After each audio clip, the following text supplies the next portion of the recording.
Hello, good evening.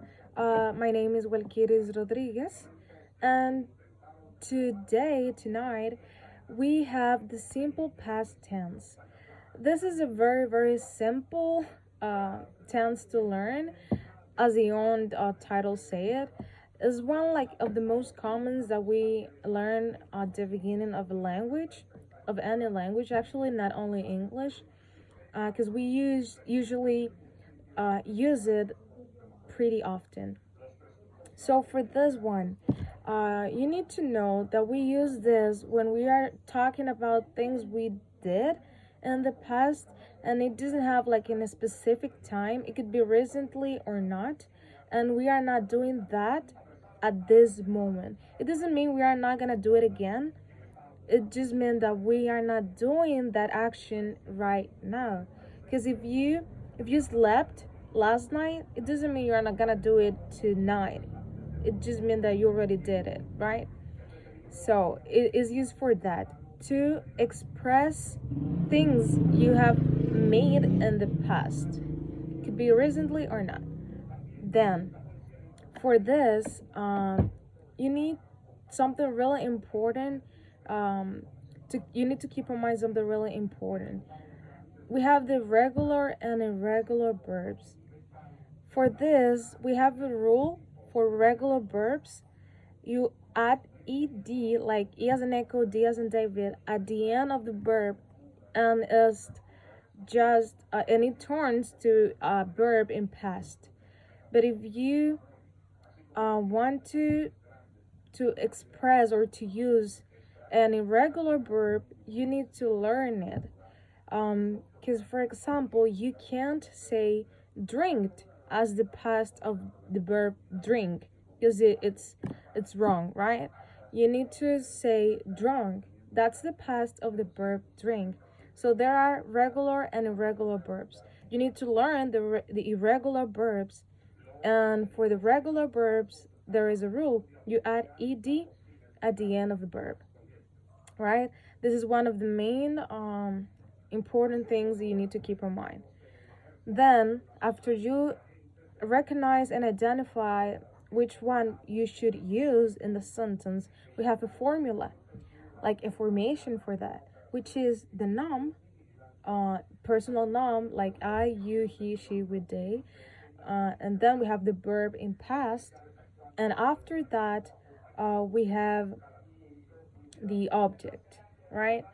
So, for example, if you want to express that you have watched a movie, you need to say, I watched a movie yesterday. Because it also, you need to put the subject and the verb along with the time that you did it. It goes with phrases of frequency, like yesterday, last night, on Monday, things like that. So, I watched a movie yesterday. You have ed at the end of watch because it's a regular verb.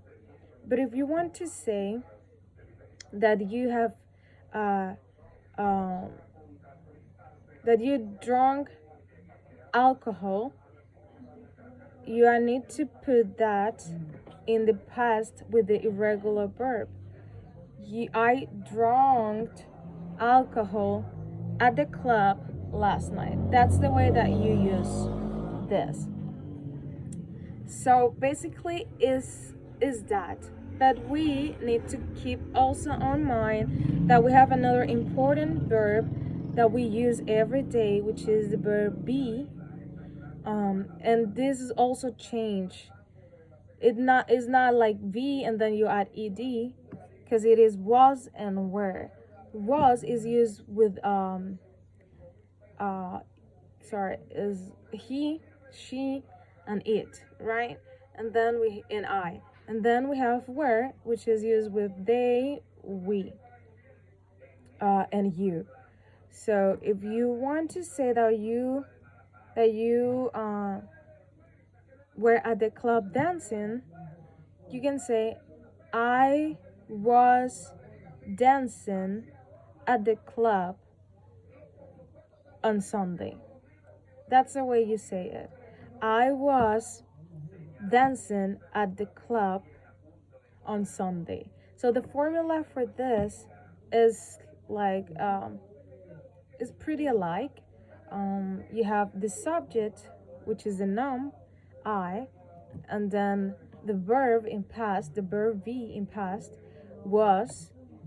Then you can have it like with another verb, but with ing. So this is a little bit more complicated actually. But I was dancing, you add ing, and then you have like the complement, which is the place and the time. But this is not like the really simple past, but it's part of that. So you just need to keep in mind that was and were is also part of this.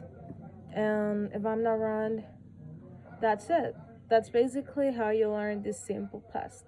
And thank you for your attention.